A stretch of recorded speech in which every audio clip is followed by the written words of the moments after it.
Good morning, welcome to शिक्षा institute. मैं मुकेश भागवत शिक्षा इंस्टीट्यूट में आप सभी का स्वागत करता हूँ। इंडियन जीएस, भारत का सामान्य अध्ययन। भारत के सामान्य अध्ययन के अंतर्गत भारतीय इतिहास, इंडियन हिस्ट्री, ये हम कवर कर चुके हैं। आज से हम लोग इंडियन ज्योग्राफी ये स्टार्ट करेंगे, भारत का भूगोल। चलिए देखिएगा।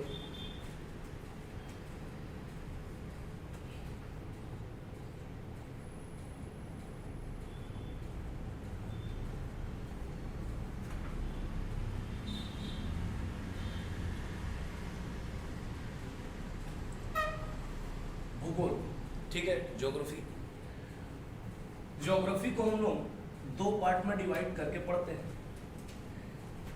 एक वर्ल्ड ज्योग्राफी, विश्व का भूगोल, और दूसरा इंडियन ज्योग्राफी, भारत का भूगोल। ठीक, चूंकि हम लोग रह रहे हैं भारत देश में, भारत देश के ही हमको पेपर दिलाना है, तो भारत के भूगोल को तो हमको पढ़ना ही है, सिलेबस में है। चूंकि भारत किसका अंग है?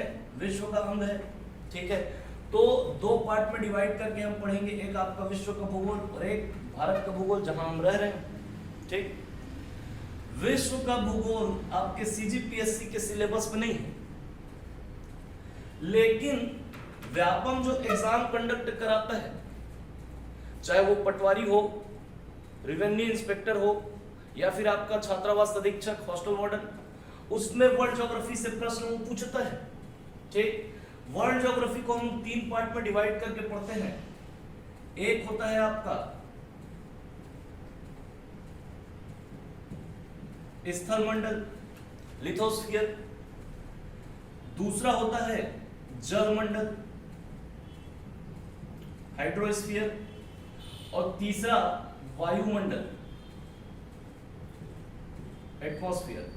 ये तीन पार्ट में डिवाइड करके वर्ल्ड ज्योग्राफी को पढ़ा जाता है, लेकिन सीजीपीएससी के सिलेबस में वर्ल्ड ज्योग्राफी नहीं है। वायुमंडल, एटमॉस्फेयर, ये आपका एनवायरनमेंट में कवर हो जाएगा।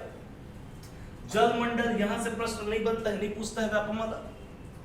स्थल मंडल, स्थल मंडल को जब, चूंकि पूरा वेटेज किसका है? इंडियन ज्योग्राफी का है ना, तो इसको पढ़ाने के बाद में जो समय बचेगा उसमें मैं आपको पढ़ा दूंगा ना, किसको? लिथोस्फीयर यानी कि स्थल मंडल को। ओके, स्थल मंडल में जो प्रमुख हमारे भारत देश में, सॉरी विश्व में जो देश है, उनके बारे में जो सामान्य तथ्य हैं उसको पढ़ा जाता है, वो मैं बता दूंगा। लास्ट में जब समय बचेगा तो स्थल मंडल को हम लोग पढ़ लेंगे। ओके, चलो, मेन फोकस किसमें होगा हमारा? तो इंडियन ज्योग्राफी यानी कि भारत के भूगोल में। ओके, तो भारत का भूगोल आज ही हम स्टार्ट करेंगे। ठीक, किसी भी सब्जेक्ट को पढ़ने से पहले उस सब्जेक्ट के बारे में जानकारी होना आपको अति आवश्यक है ना। तो जब सब्जेक्ट आप पढ़ना स्टार्ट कर रहे हो तो उसकी पूरा सिलेबस का जानकारी आपको होना चाहिए। सिलेबस का जानकारी होना चाहिए, क्या क्या पढ़ना है ये आपको पता होना चाहिए ना। और दूसरा कि जो सब्जेक्ट आप पढ़ रहे हो उसका वेटेज उस एग्जाम में कितना है, कितना प्रश्न वो उस सब्जेक्ट से पूछ रहा है। तो पहले हम देखेंगे किसको? आपका सिलेबस को, और उसके बाद देखेंगे कि इस सब्जेक्ट से आयोग कितना प्रश्न पूछा है। तो दोनों जानकारी आपको होना चाहिए, उसके आधार पर फिर आप क्या करोगे? सब्जेक्ट को पढ़ना स्टार्ट करोगे। क्लियर है? चलिए देखिएगा, भारत के भूगोल से जो पहला टॉपिक निकल कर आएगा वो होता है आपका भारत का सामान्य परिचय। भारत का सामान्य परिचय। ठीक, general introduction of India. Clear? दूसरा टॉपिक किसी में आएगा भारत की भौगोलिक स्थिति। भारत की भौगोलिक स्थिति, ठीक है, भौगोलिक स्थिति कि पृथ्वी में भारत का जो क्षेत्र है वो कहां पर है, क्या भारत देश पृथ्वी के उत्तर क्षेत्र में है, उत्तरी क्षेत्र में है, नदन पार्ट में है, या आपका सदर्न पार्ट यानी दक्षिणी क्षेत्र में है, कि पूर्व में है कि पश्चिम में है? क्लियर है। जियोलॉजिकल पोजीशन में किसका? आपका इंडिया का, भारत की भौगोलिक स्थिति। तो भारत के सामान्य परिचय में हम लोग पढ़ते हैं कि भारत का क्षेत्रफल कितना है, भारत की जनसंख्या कितनी है, भारत में कितने राज्य हैं, कौन सा राज्य आपका सबसे बड़ा है, कौन सा आपका राज्य सबसे छोटा है, कितने राज्यों से अन्य राज्य घिरे हुए हैं, भारत के पड़ोसी देश, ये सारा कुछ हम देखेंगे ना किसमें? आपका भारत के सामान्य परिचय में। भौगोलिक स्थिति में जियोलॉजिकल पोजीशन में किसका? आपका इंडिया का। तो भारत की भौगोलिक स्थिति में हम देखेंगे कि भारत पृथ्वी पर कहां पर स्थित है, पूर्व में है कि पश्चिम में है, नदन पार्ट में है कि आपका सदर्न पार्ट में है, पृथ्वी के ग्लोब में। लॉन्गिट्यूडनल एक्सपांस, लैटिट्यूडनल एक्सपांस किसका? आपका इंडिया का। अक्षांशीय एवं देशांतरी विस्तार देखेंगे किसमें? भौगोलिक स्थिति में। ट्रॉपिक ऑफ आपका कैंसर, ट्रॉपिक ऑफ कैंसर क्या? कर्क रेखा भारत के ऊपर है कि नीचे है कि उसके बीच से गुजरती है? ठीक है, ये सारा कुछ कवर करेंगे ना किसमें? आपका जियोलॉजिकल पोजीशन यानी कि भौगोलिक स्थिति में। उसके बाद पढ़ा जाता है ना क्या? आपका भूगर्भिक संरचना, भूगर्भिक संरचना, भूगर्भिक संरचना ना जियोलॉजिकल स्ट्रक्चर किसका? आपका भारत का। तो भूगर्भिक संरचना में हम लोग भारत का जो है ना उसमें चट्टानों का अध्ययन करेंगे कि भारत में कौन कौन प्रकार के चट्टान पाए जाते हैं, किन किन चट्टानों से भारत की संरचना हुई है, ये सब देखेंगे ना किसमें? आपका जियोलॉजिकल स्ट्रक्चर यानी कि भूगर्भिक संरचना में। ओके, भूगर्भिक संरचना के बाद भारत का प्राकृतिक प्रदेश पढ़ते हैं ना, तो प्राकृतिक विभाजन, प्राकृतिक विभाजन, प्राकृतिक विभाजन ना, ठीक, किसका? आपका भारत का। प्राकृतिक प्रदेश को पढ़ेंगे ना, फिजिकल डिवीजन, फिजिकल डिवीजन किसका? आपका इंडिया का। तो भारत का प्राकृतिक विभाजन पढ़ेंगे कि कितने प्रदेशों में, कितने प्राकृतिक प्रदेशों में भारत को बांटा गया है। तो 4 प्राकृतिक प्रदेश पढ़ते हैं मुख्य तौर पे, ठीक है, देख लो यहीं पे, बाद में जब वहां पे इस पर डिस्कस करेंगे। तो प्राकृतिक विभाजन, एक तो आपका उत्तर का प्राकृतिक प्रदेश पढ़ेंगे जिसमें आपका आता है क्या? हिमालय, ठीक, हिमालय को पढ़ेंगे ना उत्तर के प्राकृतिक प्रदेश में। उसके बाद हम लोग पढ़ेंगे क्या? आपका मध्य भारत का मैदान, ठीक है, जिसको गंगा ब्रह्मपुत्र का मैदान बोलते हैं, तो मैदान को पढ़ेंगे, ठीक, प्लेन। मैदान के बाद अब नीचे आओगे तो भारत का प्रायद्वीपीय पठार, तो प्रायद्वीपीय हिस्सा पढ़ेंगे, प्रायद्वीपीय भाग,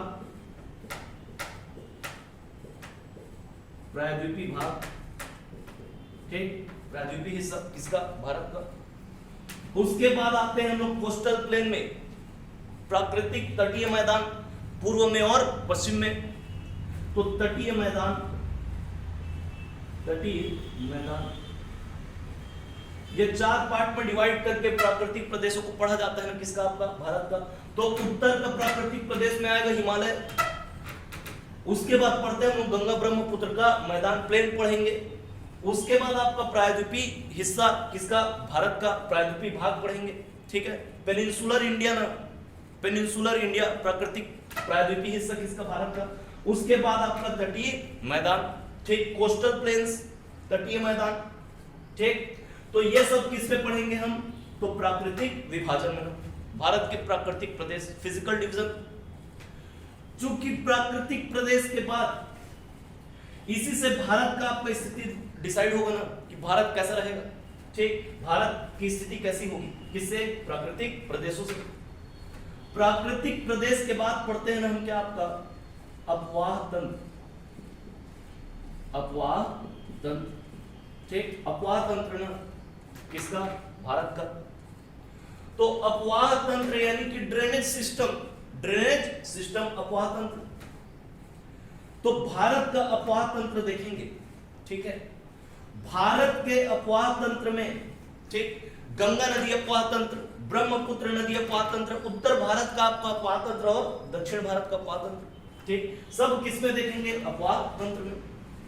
अपवाह तंत्र में नदी है ना, नदी, ठीक है, नदियों के बारे में पढ़ेंगे तो नदी में ही बनाएंगे क्या आपका?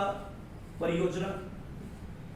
तो सिंचाई पढ़ेंगे ना, इरिगेशन, ठीक है, क्या पढ़ेंगे? सिंचाई, इरिगेशन, किसमें? अपवाह तंत्र में ही। उसके बाद इरिगेशन, सिंचाई परियोजना। उसी के बाद हम पढ़ेंगे क्या आपका? जल प्रपात, जल प्रपात। देखो पहला क्लास है ना, पहला क्लास है, पूरा सिलेबस आपको डिस्क्राइब करके बता रहा हूं मैं यहीं पे, आगे दिक्कत ना हो आपको, समझ में आ रहा है? तो जल प्रपात, वाटरफॉल, इसी में पढ़ेंगे। इसके बाद क्या आपका? झील, लेक्स, पूरा जानकारी होना चाहिए ना कि पढ़ना क्या है आपको। नहीं तो बच्चे क्या करते हैं, किताब उठाए और मनमाने रटना चालू, ऐसा नहीं करना है। पहले आपको सब्जेक्ट के बारे में जानना है, सिलेबस को जानना है ना, उसके बाद आगे पढ़ाई तैयारी शुरुआत करेंगे। तो अपवाह तंत्र पढ़ेंगे, भारत की नदियों को पढ़ेंगे, उन्हीं नदियों में क्या आपका? सिंचाई है ना, सिंचाई, सिंचाई परियोजना, इरिगेशन सिस्टम, जल प्रपात, वाटरफॉल, और वाटरफॉल के बाद क्या आपका? झील, लेक्स, ओके। चूंकि सिंचाई है ना, सिंचाई क्या करेंगे? सिंचाई करेंगे। सिंचाई कहां करेंगे? खेत में ना, ठीक है, क्या करेंगे? सिंचाई करेंगे। तो कहां करेंगे सिंचाई? तो खेतों में सिंचाई किया जाएगा। तो अगला जो हमारा चैप्टर होगा वो होगा क्या आपका? कृषि, कृषि ना, ठीक, एग्रीकल्चर। अब खेती कर रहे हैं, कृषि कर रहे हैं, तो खेती करेंगे तो फसल उगाएंगे ना, तो इसी में पढ़ेंगे क्या आपका? भारत की प्रमुख फसलें, क्रॉप्स ना, ठीक, फसलें, क्लियर है? फसल, इसी में पढ़ेंगे क्या हम लोग? पशुपालन, पशुपालन, पशुपालन ना, एनिमल हस्बेंड्री, ठीक, पशुपालन। कृषि, कृषि में आपका क्या? फसलें, भारत के प्रमुख फसलें, क्रॉप्स, इसी में पढ़ेंगे क्या आपका? पशुपालन, एनिमल हस्बेंड्री, ठीक, क्लियर है? ओके। अब देखो भूगर्भिक संरचना, जियोलॉजिकल स्ट्रक्चर, क्लियर? तो भूगर्भिक संरचना में हम लोग पढ़ते हैं क्या? चट्टान ना, क्या पढ़ते हैं? चट्टान। इन्हीं चट्टानों का जब ब्रेक डाउन होता है, जब चट्टानें टूटती है ना, टूट कर चूर्ण में बदलती है, पाउडर ना, उन्हीं चट्टानों के ब्रेक डाउन से, टूटने फूटने से बनती है क्या आपका? मिट्टी। क्या बनती है? मिट्टी। तो अगला जो टॉपिक होगा हमारा वो होगा ना क्या? भारत में पाए जाने वाली मिट्टियां, ठीक, मिट्टियां, सॉइल्स। तो भारत में कितने प्रकार की मिट्टी पाई जाती है, उन मिट्टियों में मुख्य तौर पे कौन से फसल उगाए जाते हैं, उनका क्षेत्र कितना है, विस्तार कितना है, सब पढ़ेंगे ना किसमें? मिट्टी, क्लियर?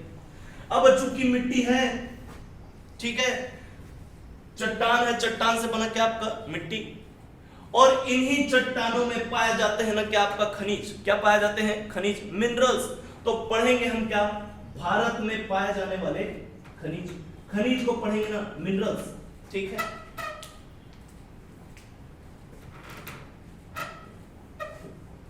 मिनरल्स, खनिज, भारत में पाए जाने वाले खनिज।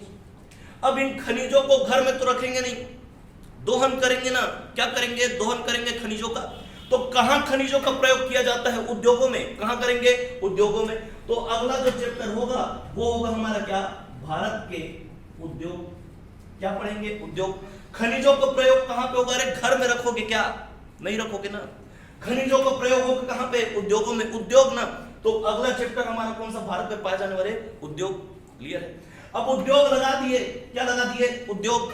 तो खाली तो छोड़ेंगे नहीं, खाली तो छोड़ेंगे नहीं, काम करवाएंगे ना। तो काम करने के लिए कौन चाहिए? लोग चाहिए ना। उद्योग में कौन काम करेगा जी? मशीनरी, तो मशीन को चलाना भी तो चाहिए ना, चलाने वाला भी कोई चाहिए। तो उद्योग के बाद चूंकि काम करने वाले लोग चाहिए ना, तो हम पढ़ेंगे क्या? भारत में जनगणना, जनसंख्या, ठीक, भारत में लोग, तो पढ़ेंगे क्या आपका? जनगणना, ठीक, जनगणना ना, सेंसस।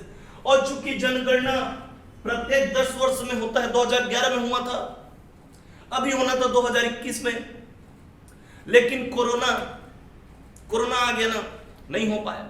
एक बार जब द्वितीय विश्व युद्ध चल रहा था तब भारत में जनगणना नहीं हो पाया था। किसके कारण? सेकेंड वर्ल्ड वॉर के कारण। और ये अभी किसके कारण? कोरोना कारण। तो याद रखिएगा, खैर वहां पे चर्चा करेंगे ही हम लोग। तो पढ़ेंगे ना क्या आपका जनगणना 2011 की जनगणना ना अभी 21 में हुआ नहीं है, और अभी स्थिति देख के लग भी नहीं रहे कि होगा।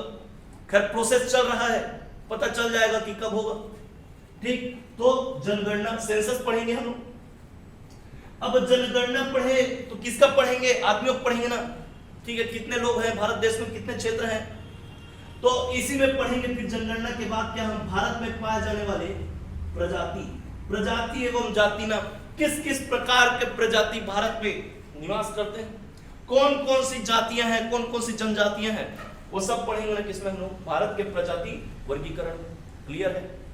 चलो अब देखो प्रजाति, उसके बाद चूंकि भारत की भौगोलिक स्थिति है ना, क्या है भौगोलिक स्थिति? ठीक, भारत की भौगोलिक स्थिति ना कि वो कौन कौन सी जो 3 प्रमुख रेखाएं हैं, एक आपका ट्रॉपिक ऑफ कैंसर यानी कि कर्क रेखा, ठीक, इक्वेटर भूमध्य रेखा, और आपका कैप्रिकॉर्न यानी कि मकर रेखा। तो कौन सी प्रमुख रेखाएं भारत से होकर गुजरती है सब देखेंगे, और इन्हीं रेखाओं से ना क्या किया जाता है, आपका जलवायु का निर्धारण किया जाता है। किसी भी देश का जो जलवायु है वो उसके पोजीशन पे, उसकी भौगोलिक स्थिति पे निर्भर करती है ना। यहां से पेपर में प्रश्न नहीं आता, लेकिन इससे संबंधित है ना क्या आपका जलवायु। जब तक किसी भी देश का आप भौगोलिक स्थिति नहीं जानोगे, आप वहां का क्लाइमेट डिसाइड नहीं कर सकते हो। समझ में आ रही है बात? तो भौगोलिक स्थिति पहले पढ़ेंगे, उसके बाद फिर हम देखेंगे ना क्या, तो भारत की जलवायु ना, क्लाइमेट। तो किसी भी क्षेत्र की जलवायु किससे निर्धारित होती है? उसकी भौगोलिक स्थिति से। ठीक है ना? तो पढ़ेंगे क्या? जलवायु, क्लाइमेट। अब जलवायु है, ठीक, जलवायु पढ़ लिए, तो जलवायु पढ़ेंगे तो उसी जलवायु के कितना वर्षा हो रहा है उस क्षेत्र में, और वर्षा से ही निर्भर करता है ना कि आपका वन। जितना ज्यादा वर्षा होगा उस क्षेत्र में उतने ही ज्यादा वन आपको देखने को मिलेंगे। तो पढ़ेंगे ना कि आपका फॉरेस्ट, वन एवं वनस्पति, वन एवं वनस्पति। ठीक, वन एवं वनस्पति। अब वन में रहेगा कौन? आदिवासी लोग रहते हैं, लेकिन आदिवासियों से भी ज्यादा कौन रहेंगे? जानवर रहेंगे ना, जंगली जानवर रहेंगे। तो पढ़ेंगे क्या आपका वन्य जीव, वन्य जीव एवं अभ्यारण्य,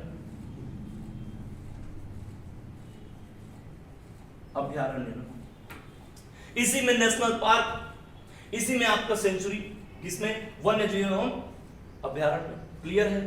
ठीक, वन्य जीव एवं अभ्यारण्य।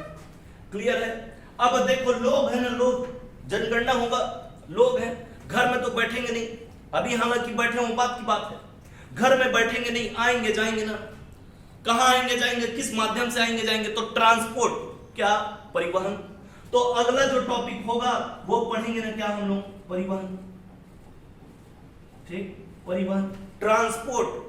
ठीक, ट्रांसपोर्ट। तो भारत में कितने प्रकार से ट्रांसपोर्ट होता है? परिवहन। एक सड़क, तो सड़क परिवहन। दूसरा जल के माध्यम से ना, ठीक है, जल के माध्यम से, तो जल परिवहन। तीसरा रेल, ठीक है, ट्रेन, तो आपका रेल परिवहन। और चौथा आपका वायु, तो वायु परिवहन। तो ये 4 प्रकार के परिवहन क्या करना है हमको? पढ़ना है। ठीक, परिवहन में देखेंगे तो एक आपका सड़क परिवहन ना, ठीक, रोड ट्रांसपोर्ट। दूसरा आपका रेल, तो आपका रेल ट्रांसपोर्ट, ट्रेन ट्रांसपोर्ट, ठीक है, तो रेल परिवहन, सड़क परिवहन, रेल परिवहन। क्लियर? तीसरा जल परिवहन ना, जल परिवहन, ठीक, जल परिवहन। और चौथा पढ़ेंगे क्या आपका? वायु परिवहन, वायु परिवहन। क्लियर? ये चारों पढ़ना है ना किसमें? परिवहन। ओके, ठीक, चलो देखिएगा, परिवहन कंप्लीट। इतना सारा टॉपिक आपको पढ़ना है ना किसमें? तो इंडियन ज्योग्राफी में। आ रही है बात समझ में? क्लियर? इतना सारा टॉपिक कवर करोगे किसमें? Indian geography. इतना सब कुछ पढ़ना है ना। अब इतना सब कुछ पढ़ने के बाद आयोग यहां से कितना प्रश्न पूछ रहा है वो भी हमको पता होना चाहिए। नहीं तो ऐसा करते हैं बच्चे, एक ही सब्जेक्ट को पकड़ लेंगे ना, जो उनका फेवरेट सब्जेक्ट रहेगा उसी को पढ़ेंगे। चूंकि सीजीपीएससी का सिलेबस बहुत ज्यादा वास्ट है ना, बहुत बड़ा है, तो सभी सब्जेक्ट को हमको इक्वली टाइम देना है, बराबर समय देना है ना। किसी एक सब्जेक्ट को पकड़ के बैठे तो काम नहीं बनेगा, क्योंकि अकेला वेटेज है ना 50% किसका, छत्तीसगढ़ का, और 50% किसका है आपका, इंडियन जीएस का। और इंडियन जीएस में 5 सब्जेक्ट पढ़ने हैं आपको, तो सबको इक्वली टाइम देना पड़ेगा ना, उतना ही आपको समय हर सब्जेक्ट में देना पड़ेगा। एक सब्जेक्ट को पकड़ के नहीं रख सकते, इतना सारा पढ़ना है। उसके बाद फिर देखेंगे कितना प्रश्न यहां से पूछा है, देखिएगा।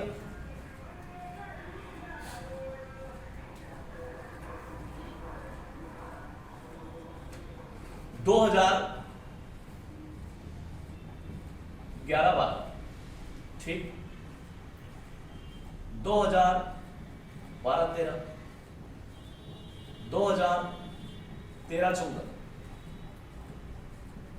2014-15, 2015-16, 2016-17, ठीक, 2017-18, 2018-19, 2019-20।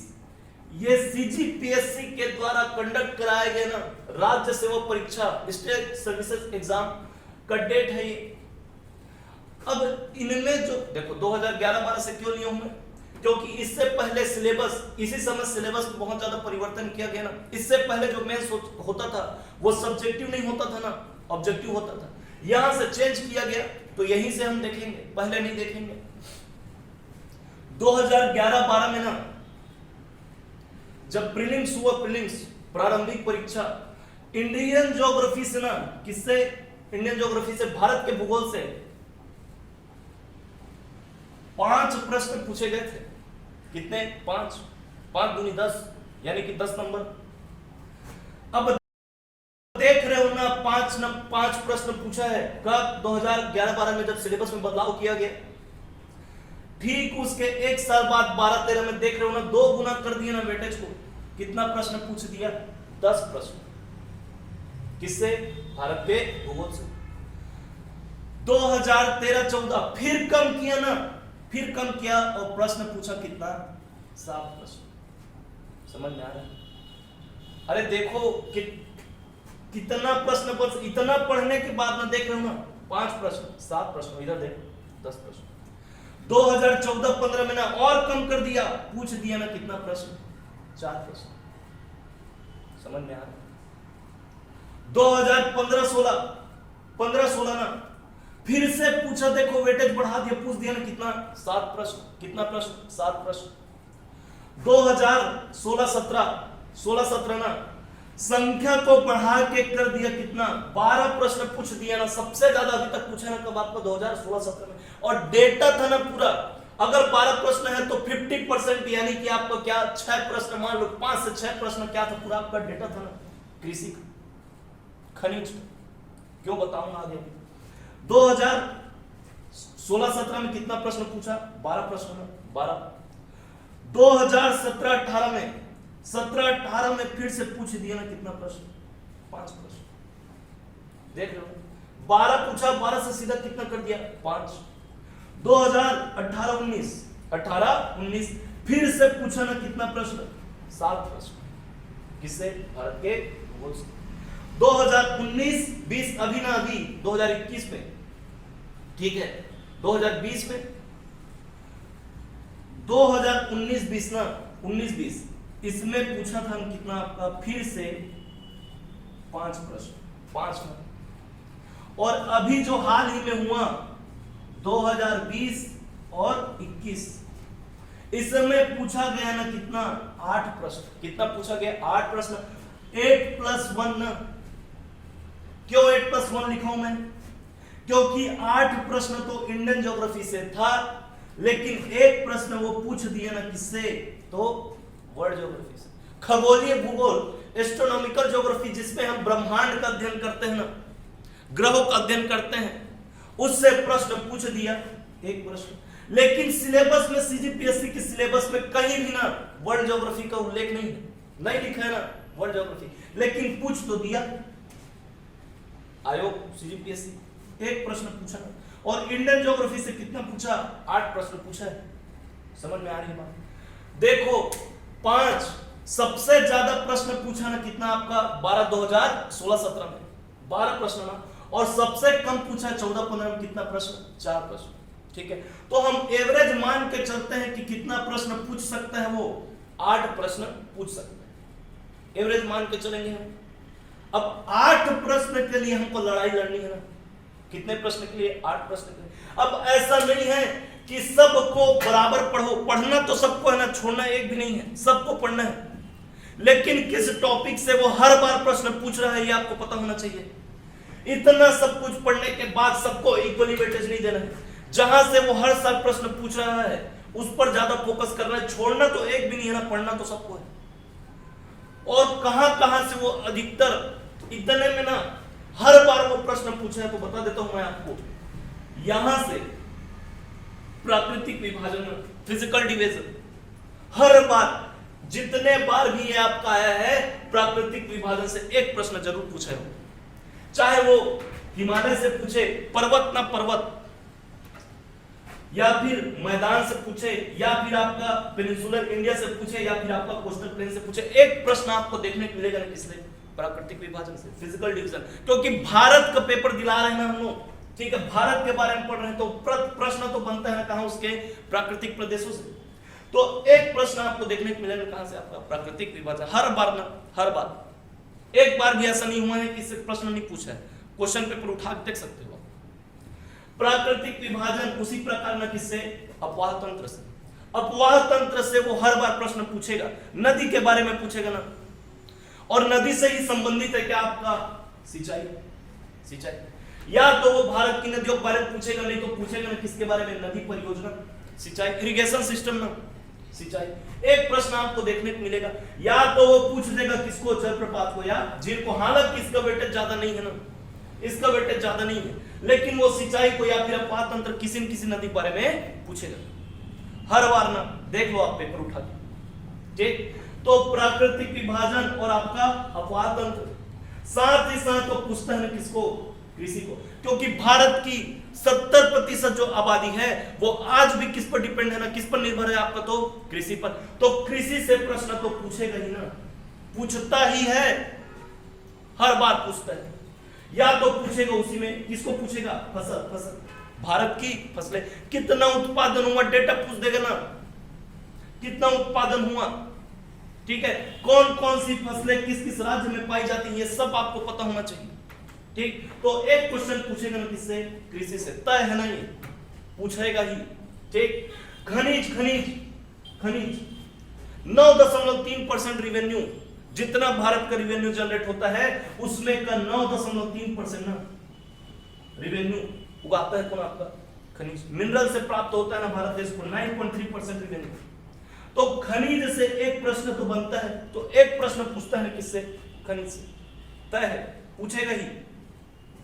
और खनिजों का प्रयोग कहां होता है? उद्योग में ना।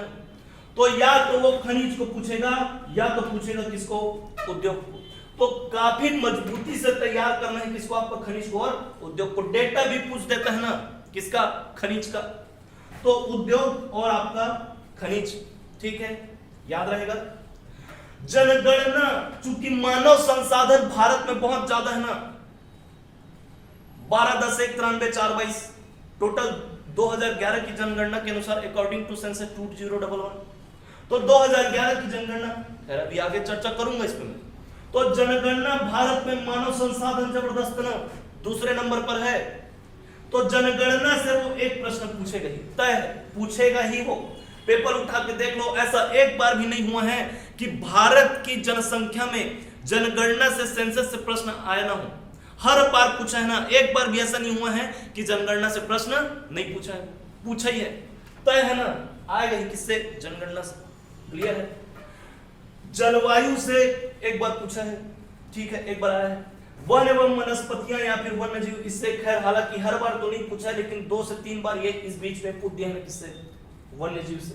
क्लियर है। परिवहन में भी आपका देखो तो सड़क परिवहन में एक बार पूछा है, रेल परिवहन को भी एक बार पूछा है, और आपका जल परिवहन को भी पूछा है ना। क्लियर है। वायु परिवहन से अभी तक प्रश्न नहीं बना, नहीं पूछा, तो इनको कभी कभी छूट मूट टाइप से पूछता है, लेकिन इतना तय है ना, अगर 4 प्रश्न देता है वो 4 से 5 प्रश्न तो पूछेगा किसको, फिजिकल डिवीजन को पूछेगा ना, किसको, ड्रेनेज सिस्टम को, या फिर आपका इरिगेशन को। ठीक है, 2 प्रश्न हो गए।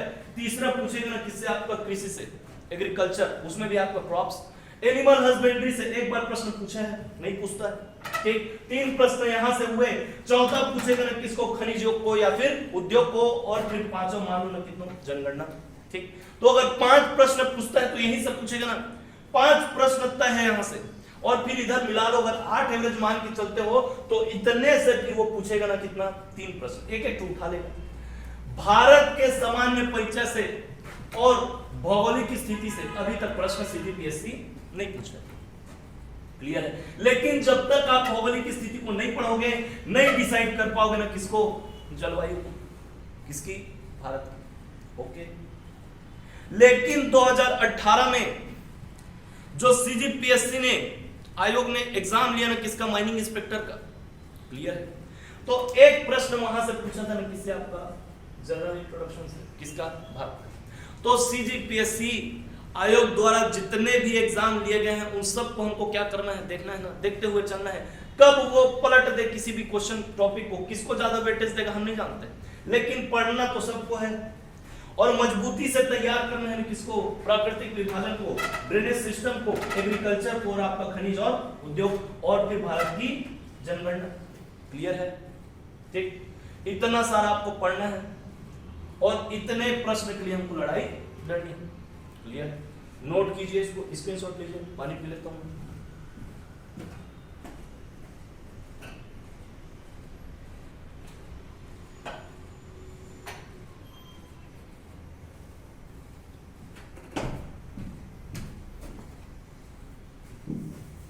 कर लिए नोट।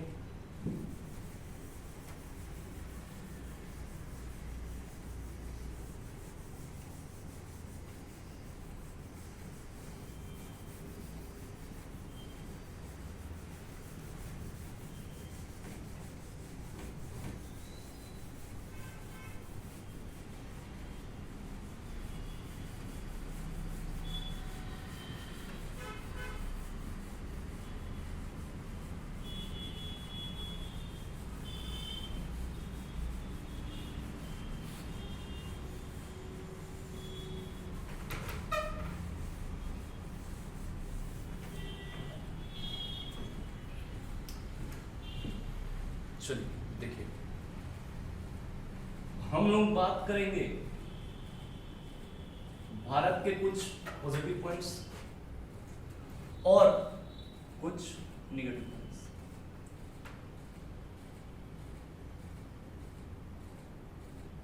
ठीक, चलो लमसम छोटा मोटा देख लो। भारत का जो सबसे पहला पॉजिटिव पॉइंट अगर मैं बताऊं तो वो है मानव संसाधन।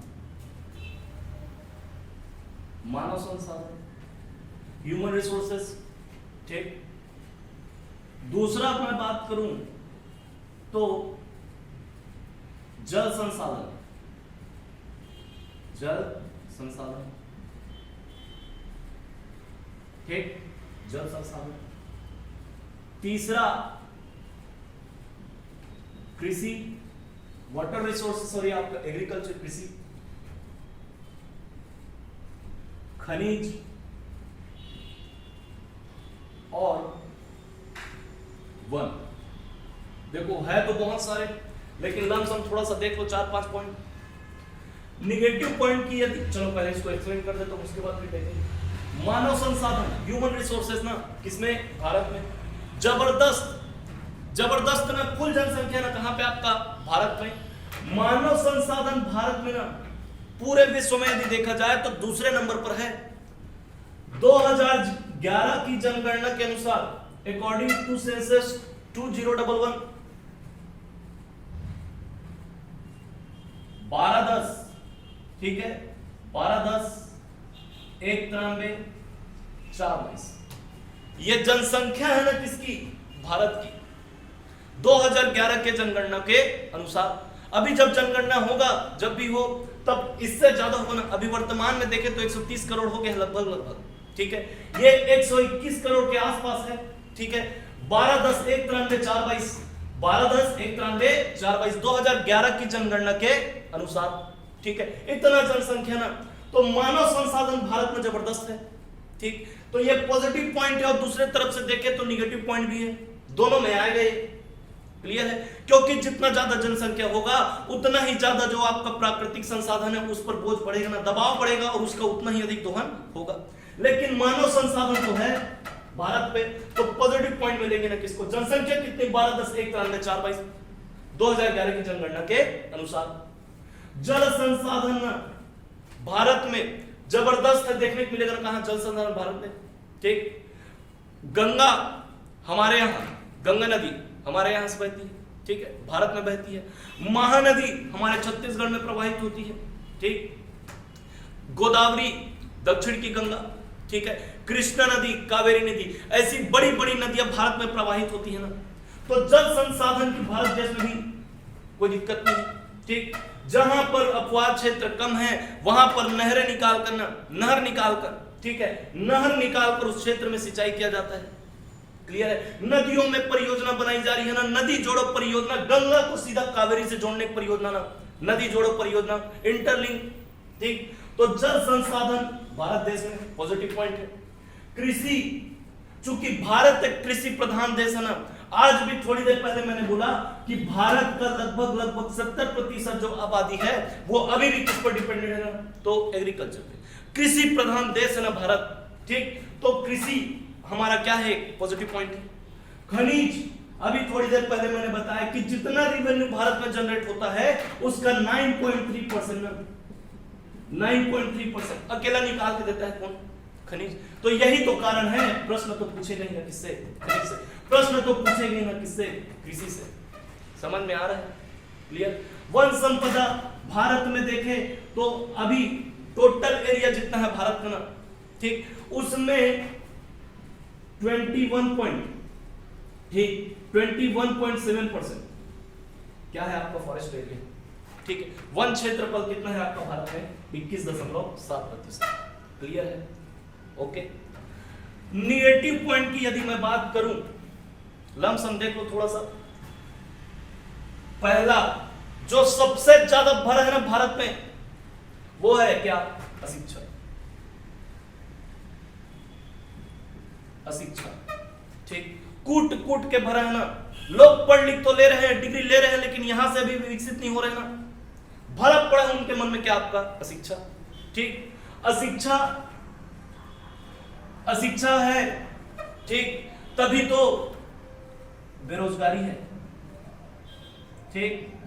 हालांकि इसको दूसरे पॉइंट ऑफ व्यू से देखें तो बात गलत ठहरा जाएगी, लेकिन अशिक्षा है तभी तो बेरोजगारी है ना, समझ में आ रही है बात।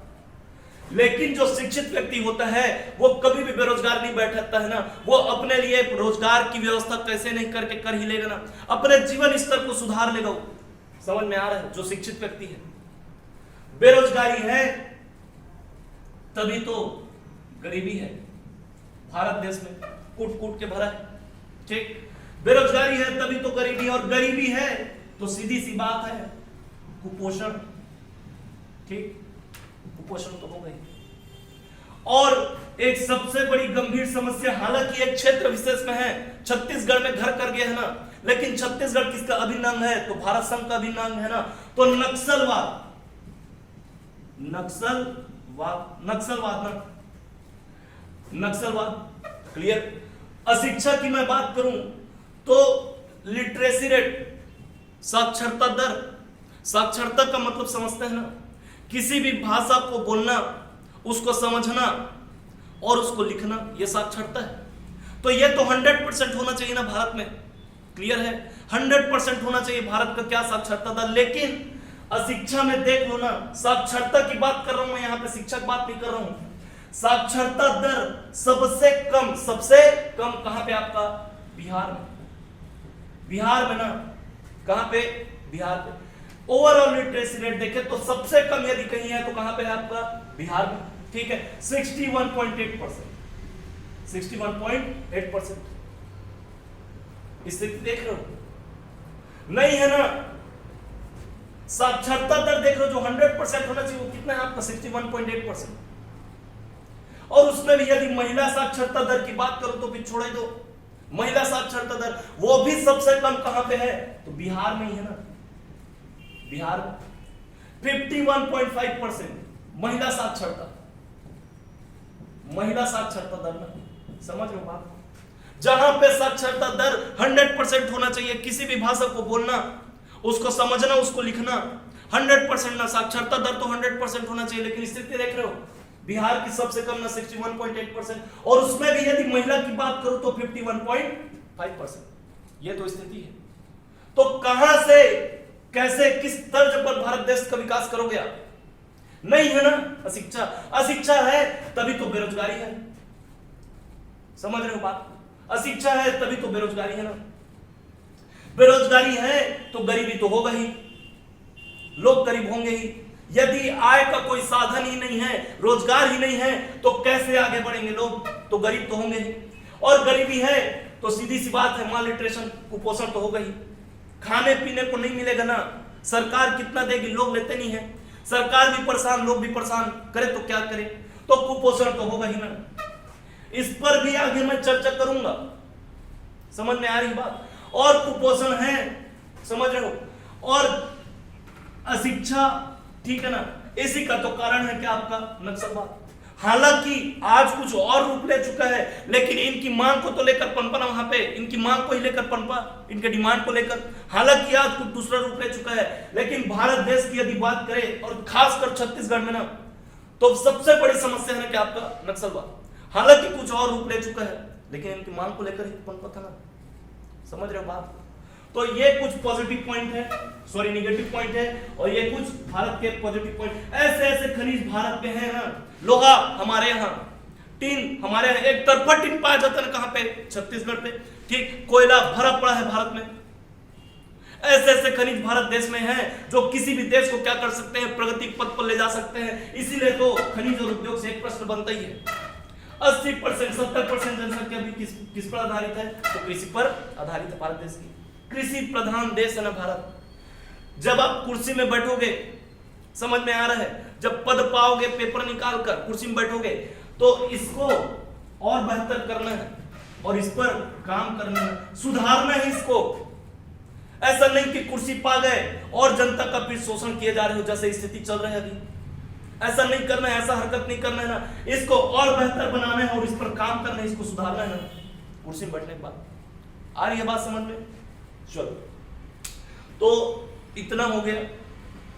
कल के क्लास में हम लोग पढ़ेंगे भारत के राज्य। ओके, कौन सा राज्य छोटा है, कौन सा राज्य बड़ा है, क्षेत्रफल के आधार पर भारत की जनसंख्या कितनी है, जनसंख्या के आधार पर भारत का स्थान विश्व में कितना है, क्षेत्रफल के आधार पर भारत का नंबर कितना है विश्व में। ठीक है, उसका आपका लॉन्गिट्यूडनल एक्सपांस, लैटिट्यूडनल एक्सपांस, अक्षांशीय एवं विस्तार, देशांतरी विस्तार, ये सब देखेंगे ना हम लोग कल के क्लास में। Okay, thank you.